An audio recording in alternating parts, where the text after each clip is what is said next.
Herzlich willkommen zu der zweiten Predigt von unserer Adventsserie, Advent, die Ankunft. Oder? Wir schauen die Ankunft von Jesus Christus miteinander ein Stück weit an. Und das letzte Mal hat Steffi sensationell darüber geredet, oder? Wie Jesus ganz anders gekommen ist, als alle das erwartet haben. Oder? Dass er nicht als König auftreten ist und irgendwie in einem Goldpalast, sondern eben in einer Krippe auf die Erde kam, ist ganz anders, als wir es erwartet haben. Sie hat aber auch super aufgezeigt, wie Gott das Kleine sieht, das Kleine ernst nimmt und ehrt, das Kleinsein im Treuen auch ein Stück weit. Und auf der anderen Seite ist es auch so, wie sie unser Denken aufgezeigt hat, wie wir immer spektakulär und gross denken und unterwegs sind, von Kick zu Kick zu Kick. Da muss etwas cool sein, da muss etwas cool sein, dort muss ich hergehen. Und dass uns das eigentlich die Freude der Sache verdirbt, grundsätzlich. Und das ist so eine spannende Predigt, ich würde euch gerne motivieren, das nachzuhören. Nochmal den Podcast zu nehmen, nochmal sich da drin zu vertiefen. Und das andere ist, was wir heute miteinander anschauen, die Adventszeit, der Jesus Christus, der gekommen ist, der nicht nur anders gekommen ist, als man so denkt, wenn ein König kommt, sondern dass es absolut einzigartig in der Geschichte ist, wie er gekommen ist oder dass er gekommen ist. Es ist eine Einzigartigkeit vom Christentum, dass Gott Mensch wird und auf die Erde kommt. Und das schauen wir miteinander heute ein bisschen an. Und zudem möchte ich euch ein Stück weit ein bisschen mitnehmen in das Wort Religion. Das Wort Religion hat ein bisschen etwas zu tun mit einem Prozess, wo ich jetzt gerade drin bin. Ich würde sogar sagen, ich bin so in einer, Krankheit kann man jetzt nicht sagen, aber ich habe so alle 3 Jahre habe ich so einen Schub. Und das ist so ein Schub, die Small Group, wo ich dort drin war, 2017, war mein letzter Schub. Ich bin jetzt gerade wieder drin und ihr wisst, ich erzähle auch ein bisschen von meinem Leben. Oder? Und es geht so darum, ein neues Auto zu kaufen. Ja, ihr lacht jetzt, oder? Ich meine, ihr kennt das. Vielleicht die Männer unter euch oder so, genau. Ja, aber es geht darum, ein neues Auto zu kaufen. Und meine Frau kann natürlich ein Liedli singen. Die ersten 10 Jahre unserer Ehe hat sie sich einmal gewehrt und gesagt, das brauchst du nicht und so weiter. Jetzt hat sie gemerkt, sie muss einfach ein bisschen Ja sagen, es geht vorbei. Aber jetzt ist es ernst, Miriam, weil unser Auto hat ja schon 200'000 Kilometer und klappert recht, wenn man so ein bisschen über die... Genau, aber ja. Auf jeden Fall, ich will ja ein anderes Auto. Oder? Ich kaufe nicht das gleiche Modell einfach neu. So ein Typ bin ich nicht. Die gibt es ja, die kaufen das Leben lang das gleiche Auto, immer das neue Modell. Ich will etwas anderes. Nein, ich dachte, ich will mal etwas anderes. Ich fahre ja einen Skoda. Ich schaue mal in einen Golf rein. Bin ich da in einen Golf, oder? So einen R-Golf. Da. Hat ein bisschen zu wenig Leistung, aber sonst wäre er schön. Hocke ich drin rein, ich sitze dort drin und es sieht genau gleich aus wie bei meinem Skoda. Die Lüftungen sind die gleichen, das ist schon ein bisschen neuer. Aber ich dachte, come on, das kann doch nicht sein, oder? Und dann dachte ich, ja, also gut, der Golf kann es nicht sein. Dann, oh, hey, also wirklich, der Seat Cupra, die Spanier, die bauen wirklich, hey, der Cupra R, der ist auch noch ein bisschen zu wenig Leistung, aber doch, oder? Hocke ich dort rein? Ich meinte, ich hocke im Skoda. Ich so, nein, oder bis mir dann mal jemand gesagt hat, du Elias, gell, VW, dann gehört all diese Marken, du musst dir ein Auto nehmen, das nicht aus der VW-Gruppe ist. Oder bei den Audis, ich meine, dort ist einfach alles rund, aber sonst sieht es genau gleich aus wie mit dem Skoda, oder? Einfach so die runden Öffnungen und so. Aber ich will ja ein anderes Auto, ich bin jetzt schauen am BMW. Das ist jetzt wirklich cool, muss ich sagen, oder? Ja, da gibt es einen guten. Aber wisst ihr, das Größte, was ich je erlebt habe, war, ich bin in einem Porsche reingehockt und das ist so ein 4x4 Carrera. Wir sind da auf Brütten raufgefräst und ich weiss, das gibt dann so ein Lächeln ins Gesicht, wenn du so eine Beschleunigung hast. Du musst es nachher fast wieder runter. Es ist einfach so cool.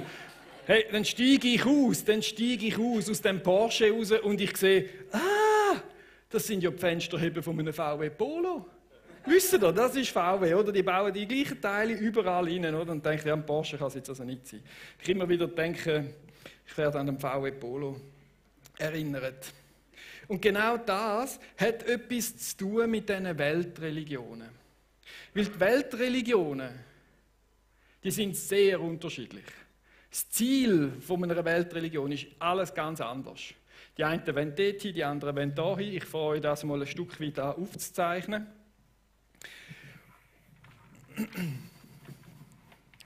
So, ist das gut?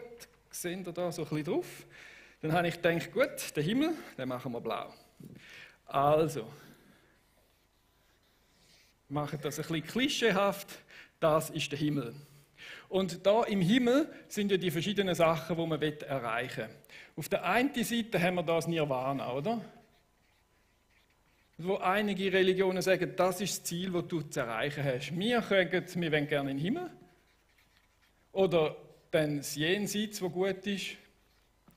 Oder dann könnte man noch sagen, der Konfuzius, der lernt uns so eine innere Gleichgewicht, eine Ausgleichheit, die der Mensch erreichen soll, oder? Da könnte man auch da sagen, das Gleichgewicht, oder? Dann, was haben wir noch? Ich meine, wir haben das Paradies, wenn wir natürlich oft, oder?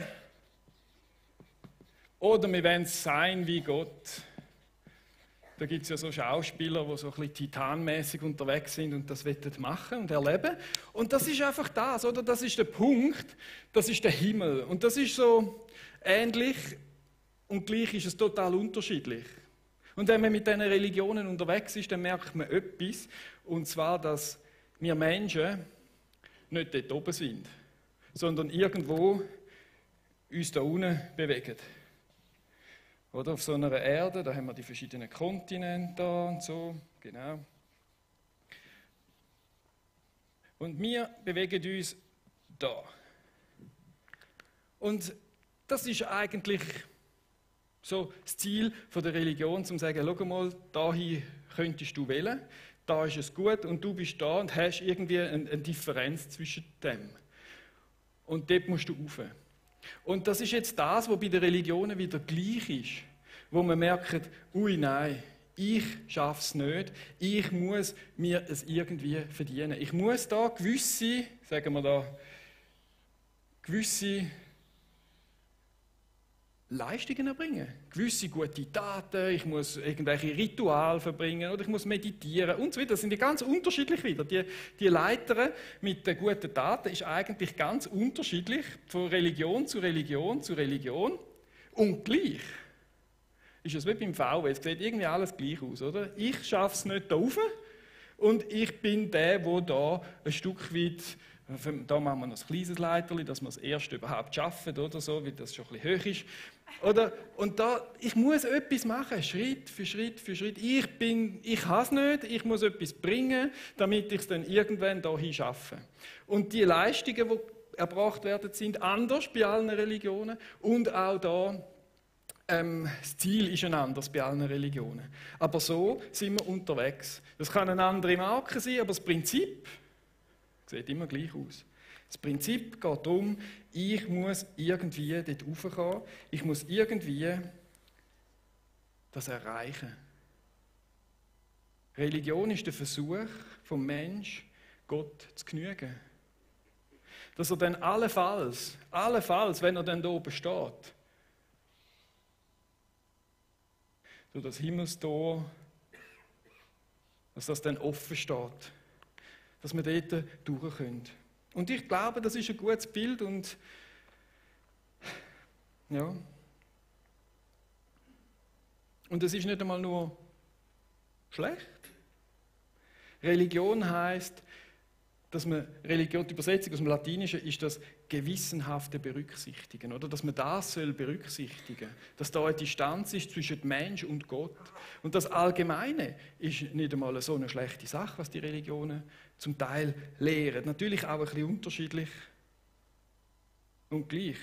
Ob Judentum, Islam, Hinduismus, Buddhismus, Naturreligionen, der Konfuzius, alle laden uns ein. Wir dürften da noch etwas machen. Wir dürften da, sollten vielleicht, also wir müssen eigentlich Schritt für Schritt uns das zu verdienen. Und bei einzigen Religionen zum Beispiel ist gar noch nicht klar, ob ich es dann schaffe. Und das ist so ein bisschen der Weg dorthin. Und ich habe mir das so überlegt und dann gemerkt, wisst ihr was, Christentum kannst du genau so leben. Ich kann dir genau sagen, schau, du müsstest ein bisschen mehr beten, dann ist Gott zufrieden. Hast du deine Stillzeit heute schon gemacht? Das ist so das Klassische, oder? So das Bibellesen, Beten jeden Tag und so. Das solltest du dann machen, sonst ist es nicht gut. Man kann das Christentum genau so leben. Genau so. Und das und das und das solltest du übrigens nicht machen. Und das schon. Und dann ist Gott zufrieden, dann schenkt er dir den Segen. Dann sind wir genau da in der Religion. Aber wenn das der christliche Glauben ist, dann würde ich morgen künden. Weil dann will ich nicht mehr. Ich will euch nicht so Zeug erzählen müssen. Und ich will auch nicht in so etwas im Leben. Und ich habe schon gekündigt. Also jetzt nicht heute, gestern oder so, sondern ich habe mit 16, ich bin so aufgewachsen. Ich habe das nur als Druck empfunden. Ich habe gemerkt, ich habe nicht gecheckt, oder, was überhaupt Christentum ist. Ich habe gedacht, ja, du musst in die Kirche gehen, du musst in die Unti gehen, du musst das und dieses und jenes. Und dann mit 16, als ich das endlich hinter mir hatte, habe ich gesagt, weißt du was, tschüss zusammen. Und erst, sagen wir 10 Jahre später, durch einen Alpha-Life-Kurs, wo ich das Buch gelesen habe, Alpha Life, der Kurs, und durch den Kurs Freedom in Christ, habe ich gelernt, das ist ganz etwas anderes als das, was mir Religion vorschwebt. Und vielleicht bist du auch noch ein bisschen in dem drin, dass er sagt, oh ja, ich muss also schon ein guter Mensch sein, dass mit Jesus ein bisschen Freude hat an mir. Und Jesus hat ja schon mega viel gemacht für mich, aber ich muss auch noch ein bisschen etwas tun dazu, damit ich dann wirklich vor dieser Himmelstür kann wissen, dass dort offen ist. Aber eigentlich will ich das nicht. Ich will doch nicht müssen mit irgendwelchen Gebeten, die ich halten muss, zahlen, damit ich irgendwie Segen bekomme. Was ist das? Das ist doch komisch. Das will ich nicht. Ich sehne mich von Herzen nach Liebe, Annahme und Frieden. Und ein Gott, wo mir das kann geben, wo mir das kann zu mir bringen, wo mich versteht in dem hinein, wo ich drin bin. Ich wünschte mir von Herzen einen Gott, wo es Gegenüber ist, wo die Liebe mir kann bieten, wo die Liebe mir kann schenken. Also, wisst ihr, ich maß mir auch nicht an, dass ich auf der Augenhöhe wäre von Gott. Sondern ich wünschte mir eigentlich, dass Gott dann auf meine Augenhöhe vielleicht runterkommt. Weißt du, das da von den Religionen, das nehme ich schon an. Wo ich sage, hey, Gott ist, also wenn er Schöpfer ist oder was auch immer, über irdische Macht, dann tue ich die Distanz, die nehme ich ja an. Aber ich wünschte mir einen Gott, der zu mir runterkommt und mir in die Augen schaut. Wenn ich jetzt da kommen und sagen, so, und jetzt reden wir miteinander. So einen Gott wünschte ich mir, wo mir auf Augenhöhe begegnet und eben dann halt oben runterkommt.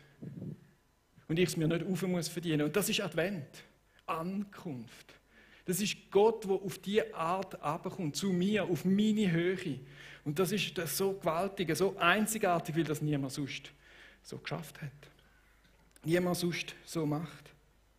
Und das ist die einzigartige Ankunft, die wir hier haben. Und ich werde jetzt mit euch ein Stück weit ein bisschen durchgehen. Es ist ja so ein bisschen Bibellehre, also cool wäre es, wenn man die Bibelverse im Hosensack hat. Also im Sinn von im Herz. Wenn man das immer wieder im Kopf hat. Weil ich sage es zu mir selber, ja was denn?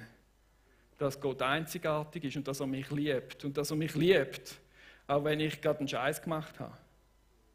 Und dass er halt ein guter Vater ist und sagt, ja, wenn mein Sohn einen Scheiß macht, dann komm doch zu mir. Ich schaue schon, dass es wieder weiterkommt. Wir schauen zusammen. So. Und darum können wir die Verse jetzt miteinander ein bisschen anschauen. Und das möchte ich euch damit zeigen, wie einzigartig das Christentum oder das Evangelium ist, oder die Adventszeit, oder Jesus Christus. Einfach das Päckchen. Und es ist gut, die Verse im Kopf oder im Herz zu haben. Und es ist einzigartig, der erste Punkt, will eben nicht wir uns das verdienen, sondern Gott auf die Welt herabgekommen ist. Und ich will euch das lesen, im Johannes-Evangelium steht das 1,14. Er, der das Wort ist, in Klammern Jesus, wurde ein Mensch von Fleisch und Blut und lebte unter uns. Wir sahen seine Herrlichkeit, seine Wunder, seine einzigartige Predigten, eine Herrlichkeit voller was? Gnade. Nicht Leistung, nicht irgendwie, sondern voller Gnade und Wahrheit. Wie nur er als der einzige Sohn sie besitzt. Er, der vom Vater kommt. Und das ist so etwas Gewaltiges. Das ist einzigartig, ein Sohn, der da oben ist. Wir haben da unseren dreieinigen Gott. Der Vater, der Sohn und der Heilige Geist. Und dann kommt der auf Augenhöhe runter. Und er kommt runter und er will Mensch sein. Er hat uns so fest lieb, dich und mich oder die Menschheit, dass er sagt, ich will Mensch werden, ich will die verstehen, bis ins Letzte, was die durchmachen auf dieser Erde. Ich will das sehen, wie sie glücklich sind, wie sie traurig sind. Ich will können mitleiden. Ich will nicht können so da oben hocken und denken, macht mal, hey. Es wäre schon mal Zeit für eine nächste Sprosse für dich, oder? Sondern Jemand, der sagt, hey, come on, wir gehen den Weg miteinander. Und so ist das einzigartig, dass der Jesus den Himmel verloren hat. Das Wertvollste hat den Himmel verloren und ist zu uns übergekommen, zu uns herabgekommen. Auf dem Augenhöhe, zum mit ihm am Feuerli sitzen. Klar, die Jünger damals, oder? Ich lese es jetzt in der Bibel. Und es ist einzigartig, weil es nicht irgendwo herkommt, sondern es gibt eine einzige Motivation und das ist die Liebe. Das ist die Liebe, die Jesus Christus für uns parat hat, die Gott für uns parat hat, durch Jesus Christus. Denn das lesen wir im Johannes 3,16. Denn Gott hat die Welt seine Liebe dadurch gezeigt, dass er seinen einzigen Sohn für sie hergab, damit jeder, der an ihn glaubt, das ewige Leben hat und nicht verloren geht. Es ist nicht so, hey Jesus, geh schon mal runter und sagst diesen Deppen da unten, wie sie es mal machen müssten, damit sie endlich mal über die Stufe da kommen. Ich hätte jetzt noch ein paar Schimpfwörter hergehängt, oder? Aber jetzt macht doch mal. Nein, es war die Liebe. Er hat gesagt, ich liebe euch und ich gebe euch meinen Sohn, damit ihr seht, wie er es macht und ihm allenfalls hineingehen könnt. Und es steht da im Vers nur etwas von Glauben. Nicht tun. Wer glaubt, wird gerettet. Nicht wer alles richtig macht, wird gerettet. Vielleicht der auch, aber es geht um den Glauben, nicht ums Tun. Und das ist einzigartig, dass wir da die Motivation von der Liebe haben. Ja, dann machen wir ein schönes Herz her. Oder die Liebe. Also gut, ein weniger schönes Herz. Ja, wenn alle lachen. So, wird immer besser. Ja, du. Dann ist er einzigartig, weil er einen Ausweg aus der Religion geschaffen hat. Gott weiß ja um unser Verhältnis da. Das kennt er ja auch. Aber er hat einen Ausweg aus der Religion geschaffen. Und das lesen wir im Johannes 3,17.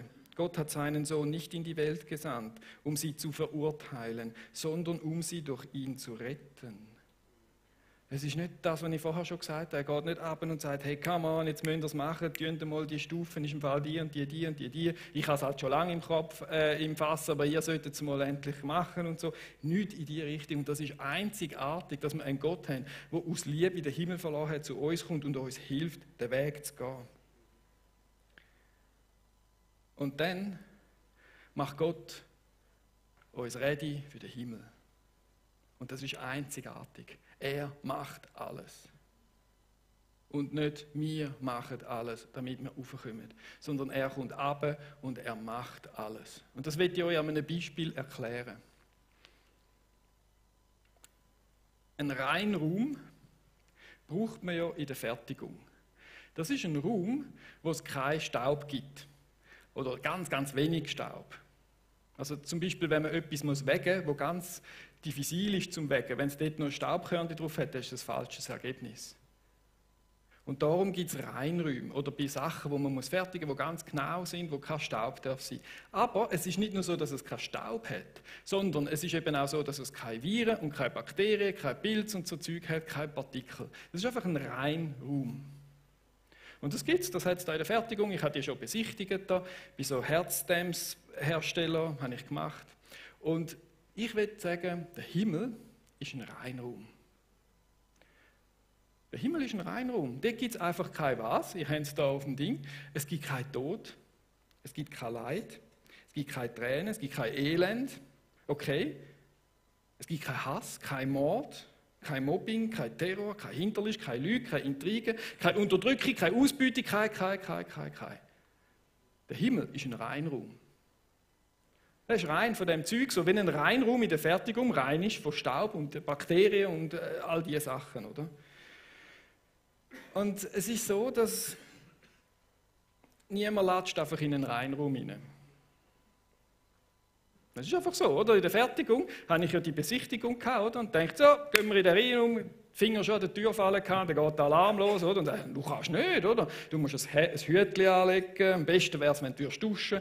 Dann siehst du nachher aus wie ein Teletubby, oder? Mit all diesen Dingen, weil du verlierst ja Schuppen, das ist ja wieder Staub und der Raum muss frei sein und so. Okay, ich habe es ja begriffen, oder? Und dann bin ich hinten angestanden bei allen anderen, die müssen durch die Mühle durch, oder? Um dann in den Reinraum hineingehen. Niemand kommt auf das in den Sinn, einfach dort reinzulaufen. Und genau so ist es mit dem Himmel. Weil wir sind staubig auf dieser Erde. Wir sind vielleicht nicht gerade mega die Mobbing-Typen oder so, aber ein bisschen Abneigung habe ich so ein bisschen schon. Und ich mache ein paar dumme Sprüche. Ich zünde ihn vielleicht an, aber ich mobbe nicht gerade so, oder? Und so ein bisschen, ja, gell, so ein bisschen abgeschwächt vielleicht diese Sachen, oder? Ich schaue vielleicht ein bisschen für meinen Vorteil, bin nicht gerade hinterlistig, oder? So mega böse oder so, oder? So, da lassen wir schon. Aber ich bin halt, ich komme da von dieser Erde, wo das da unten ist, oder? Ich bin halt ein bisschen verseucht von dem. Ja, sagen wir ein bisschen belastet, he? Ein Stück weit, weil ich bin ja auf dieser Erde geboren. Es hat ein bisschen Staub auf mir, so wie in dem Raumraum. Wenn ich in der Welt draußen bin, dann bin ich einfach staubig mit meinen Schuppen und ich muss irgendwo durch, um die Schleusen, ja, da muss ich jetzt halt durch, oder? Und genau so ist es mit dieser Welt ein Stück weit auch.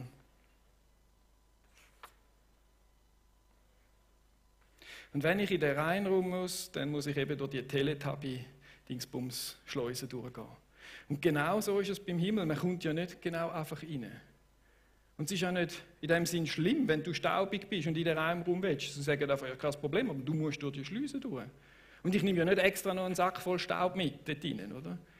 Das hat nichts mit Absicht oder irgendetwas zu tun, sondern ich lebe auf dieser Erde, das ist staubig da rein. Ich meine, wenn man jetzt da richtig Licht hat, dann sieht man da den Staub. Und genau so ist es im Himmel auch. Ich mache es ja nicht absichtlich, ich bin einfach ein Teil von dieser Welt da. Und ich brauche eine Reinigung. Ich brauche eine Reinigung. Und das ist genau das, wo jetzt kommt da, oder? Das super Zeichnung, wo ich das wieder mache.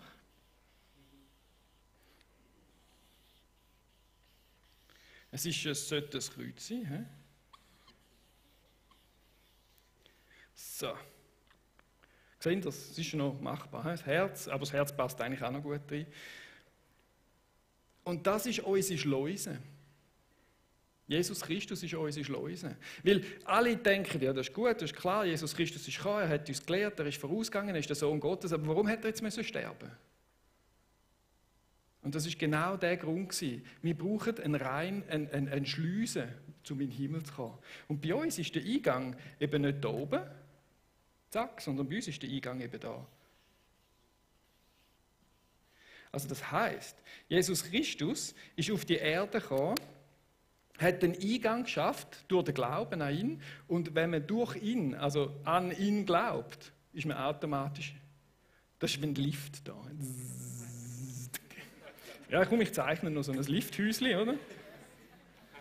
So mit dem Ding da, oder? Und da hat es einen Haken und da ist das Seil rauf und da drüllt es rauf, oder? Hä? Ist klar. Einfach, dass wir es begriffen haben. Keine Leistung, die Leistung passiert da unten. Wir glauben, dass Jesus Christus unser Erretter ist, um uns zu retten von dieser Welt, von dem Staub, wo wir da unten auf uns haben. Und dann geht es langsam da drauf, bis da rauf. Und der Eingang ist aber da. Und das, was uns rein macht, ist das Blut von Jesus Christus. Darum hat er sterben. Er ist auf die Erde gekommen, rein, ohne Staub, hat da gelebt, ist nicht einmal staubig geworden irgendwie. Und hat nachher mit seinem Blut, das er vergossen hat, kann er uns reinigen. Und das ist die Geschichte, die so einzigartig ist für uns Christen. Es ist die einzigartige Geschichte, die es sonst nicht gibt. Dass Gott kommt, sich hergibt, für uns einen Weg schafft und sogar einen Lift ohne Leitern da raufgeht. Und das ist das, was ich in dem Bild von dem Reinraum so gewaltig finde. Und da kommt es im 1. Johannesbrief 1,7. Das Blut Jesu, seines Sohnes, reinigt uns von aller Sünde, von all dem Staub, wo wir da auf dieser Erde zusammensammeln, wo auf uns liegt, vielleicht von auch anderen und so weiter. Und das ist Liebe, meine Damen und Herren, das ist Liebe. Das ist Liebe, wenn ein Gott da oben ist und seinen Sohn hergibt und der ein cooles Leben lebt, ohne ein Stäubchen Staub, der stirbt und nachher die Möglichkeit schafft, damit wir da unten den Eingang haben und dann aufgezogen wird. Und das ist ein riesiger Unterschied durch alles andere, was wir als Religion anschauen, wo wir Schritt für Schritt probieren, uns selbst zu verbessern. Nein, es ist sein Blut, es ist der Glaube, der uns im Christentum in den Himmel bringt. Darum bin ich so Fan vom Christentum. Da habe ich den Gott, der herabkommt zu mir. Da habe ich den Gott, der aus Liebe sie zeigt und mir hilft, das Leben zu leben. Und dann ist das nicht nur alles, oder? Da sind wir nicht noch kleine Männchen, die da reinlaufen und dann irgendwie von dem her, das erkläre ich euch jetzt, oder? Aber so richtig weiss ich es ja nicht. Ich stehe ja jetzt nicht im Lift. oder? Verstehst du? Sondern ich bin da und ich glaube das. Und das ist das Coole an Gott. Er gibt uns nicht nur den Weg in den Himmel, sondern er sagt, weißt du was, da oben sind wir Familie. Und ich gebe dir einen Platz in meiner Familie, damit du sicher kannst sein, dass du dazugehörst. Und das sagt er da, das ist das Einzigartige, wo er nachher seine Vaterschaft uns anbietet. Im Johannes 3,18 zum Beispiel. Seht doch, wie groß die Liebe ist, die uns der Vater erwiesen hat. Kinder Gottes dürfen wir uns nennen. Und wir sind es tatsächlich. Durch Leistung?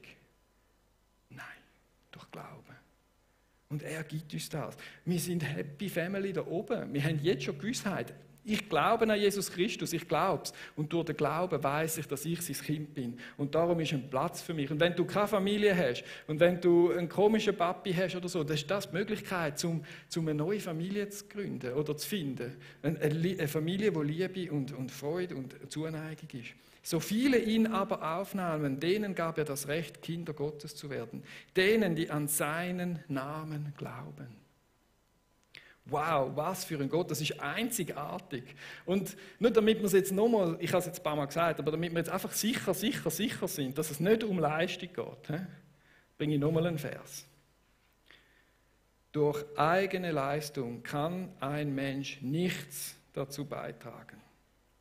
Deshalb kann sich niemand etwas auf seine guten Taten einbilden.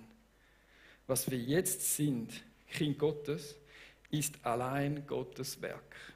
Er hat uns durch Jesus Christus neu geschaffen. Also er hat uns so zu Teletubbies gemacht im Bild vom Reinraum, oder? Dass wir in den Reinraum hinein können. Er hat uns neu geschaffen, um Gutes zu tun, natürlich, aber nicht als Leistung. Damit erfüllen wir, was Gott schon im Voraus für uns vorbereitet hat. Also Gott hat das schon ganz lange gedacht, ich will die da unten eigentlich nicht da irgendwo auf einer Leiter, also er kann dich natürlich auch da ab der Leiter retten, oder? Aber er will uns eigentlich da in den Lift hineinbringen, in den Lift von Glauben, wo dich und mich kann retten und in den Himmel bringt und die Zuversicht gibt, dass wir seine Kinder sein können. Ich weiss, das ist jetzt ein riesen Aber ich könnte noch lange so weitermachen, weil das ist genau das, was Christentum so cool macht. Es ist so total anders. Ich könnte jetzt noch Verse für Verse bringen, weil es ist einzigartig. Die Bibel ist einzigartig, was das Neue Testament uns gibt im Glauben, ist einzigartig, das findet ihr nicht sonst. Und dann bin ich so Fan. Aber ich mache jetzt nicht mehr länger weiter, weil wir wollen ja dann zu Mittag essen und die einen gähnen schon da ein bisschen, oder? Ja genau, die gähnen. Weißt du wieso? Weil sie das schon 100-mal gehört haben. Das kommt ja jede Weihnacht. Aber wir möchten gerne einen Schritt weiter gehen. Als nicken und denken, es ist noch etwas Neues. Nein, wir bleiben da, wir bringen das auf den Boden.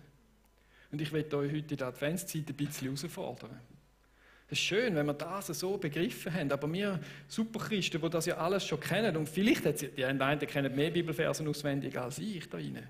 Und das ist auch gut so. Aber ich will euch trotzdem herausfordern, wenn wir so einen Gott haben, wo dir da unten schon einen Stuhl, sage ich jetzt einmal, parat hat in seiner Familie und da ist dann der richtige Stuhl, der auf dich wartet, heisst doch nur, dass wir so einen einzigartigen Gott haben, der eine Beziehung will zu dir. Wenn er sagt, ich will dein Vater sein und du sollst mein Kind sein, dann will er die Beziehung.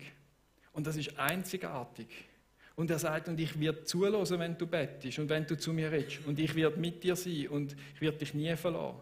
Und Jesus Christus sagt, ich bin gekommen, um das Leben zu bringen. Und die Wahrheit und die Liebe. Und wenn wir das haben, dann will ich euch, die das schon 100-mal gehört haben, jetzt vielleicht mit dem Reinraum noch nie oder so, oder? Aber wenn ihr das schon gehört habt, dann fordere ich euch raus, sucht den Gott auf. Und zwar regelmäßig in eurem Alltag hinein. Redet mit dem Gott, der will ja die Beziehung. Der hat euch so lieb. Geht auf ihn zu und sucht ihn. Und vielleicht ist das einmal ein Spaziergang, den du allein machst, einen in der Woche.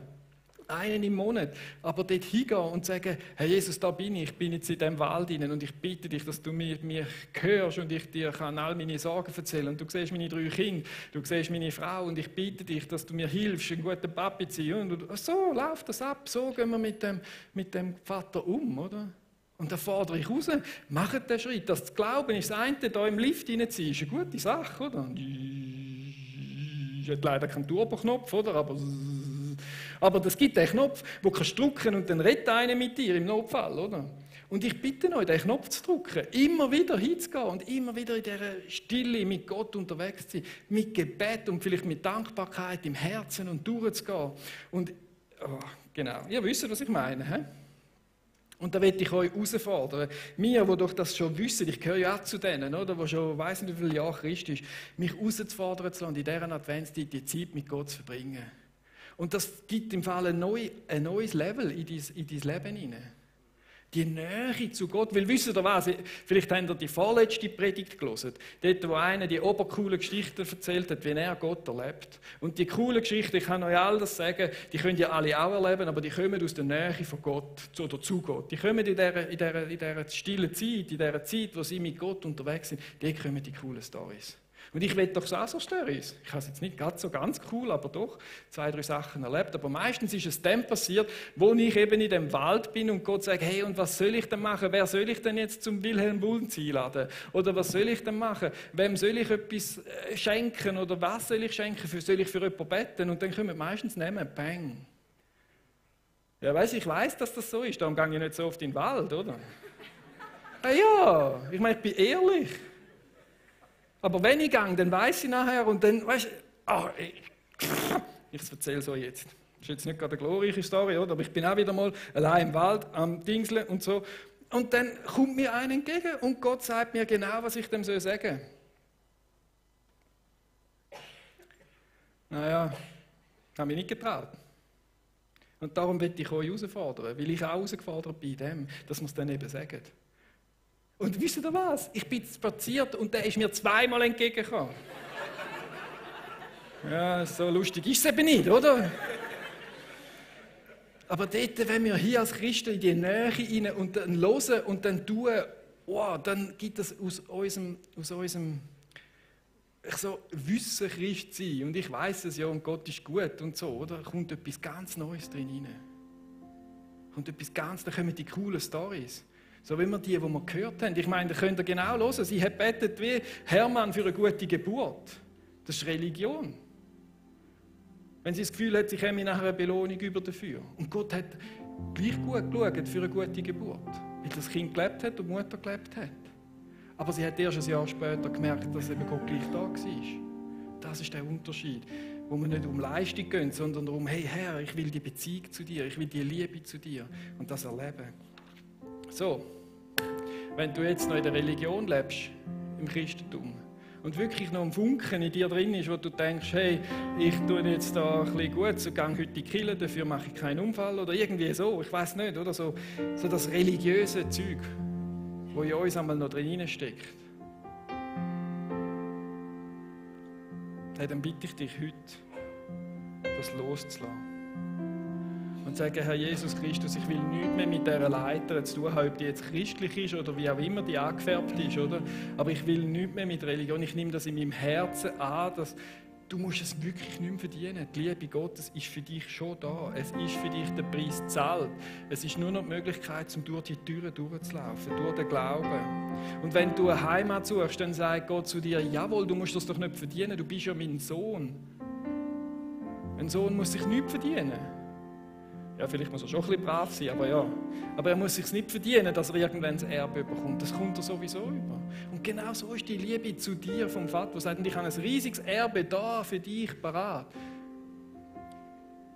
Und so bitte ich dich heute Morgen oder will dich herausfordern, wenn du noch in dieser Religion lebst, hey, leg das heute Morgen ab. Komm zum Vater und sag ihm, schau, da bin ich. Und ich weiss, ich habe da immer noch gekämpft, weil ich sage euch, in meinem Leben hat das eine Befreiung, eine Entspannung im Glauben, im Glaubensleben ausgelöst. Sein Wunsch ist es nämlich, deine Nähe zu haben und nicht deine Leistung. Sein Wunsch ist es, mit dir unterwegs zu sein in deinem Leben, vielleicht dich ein bisschen zu beraten und zu dir zu reden, so eben in dem Waldbeispiel. Das ist sein Wunsch. Aber Annahme und Liebe hat er schon in grossem Maß für dich parat. Und darum legen wir doch das Religiöse ab und nehmen die Liebe an, nehmen das Vertrauen an, das wir ihm geben. Er ist ein liebender Vater und will mit dir gehen. Und heute ist der Augenblick, wo du das wechseln kannst. Und dann, wenn du da rein sitzt und das alles für dich recht neu ist und da vielleicht noch 2, 3 Fragen hast, aber gleich merkst, da ist etwas, was ich will, dann ist heute Morgen der Augenblick da, wo du kannst sagen, ja, und ich will da einsteigen, ich will in den Lift hineinsteigen, ich will in den Reinraum, ich will eines Tages da leben, wo es kein Tod und keine Tränen und kein Leid mehr gibt. Und dann will ich dich herausfordern, oder? Wenn die gestandenen Christen habe ich schon herausgefordert, die sind jetzt alle am Wald am Betten, oder? Die religiösen Christen habe ich auch herausgefordert, oder? Und jetzt, wenn du da bist und noch nichts hast, dann fordere ich dich raus, heute Morgen dein Leben Jesus zu geben. Und zu sagen, ich will in den Prozess hineinzugehen und mich reinigen lassen. Und ich will den Staub vom alten Leben loslassen. Und ich will ein neues Leben bekommen. Fordere ich dich heute Morgen raus, ein bisschen, hey, da bringen wir ein bisschen Power in den Advent hinein, oder? Und egal, ob du da rein sitzt oder nicht, wenn dir der Mut fehlt zu irgendetwas von dem, dann lass für dich beten, dass du Mut bekommst. Weil wir haben den Geist von der Kraft und vom Mut, der für uns parat ist. Und dann machen wir doch Schritte. Und so möchte ich euch in den Worship einladen, dass du für dich beten lässt. Für den Mut. Dass du für dich beten lässt und sagst, hey, ja, ich will den Schritt machen. Und wir haben Leute, da hinten sind die, und die beten fürs Leben gern für dich.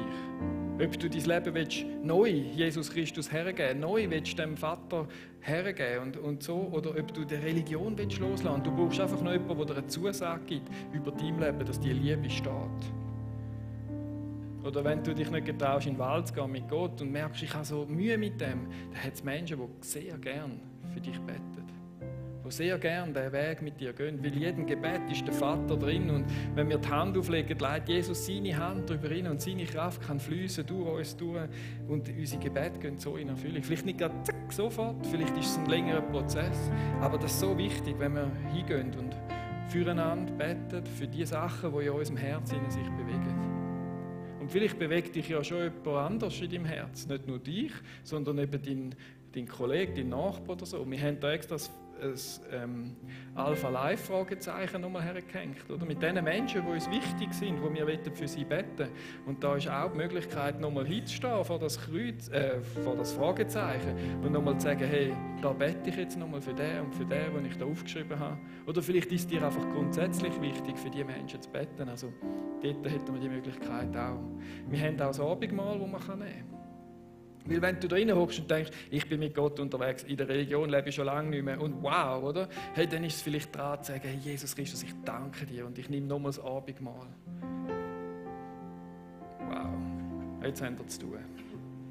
Nebst Geschenke posten und allem anderen, ich möchte euch noch segnen oder beten für die kommende Zeit.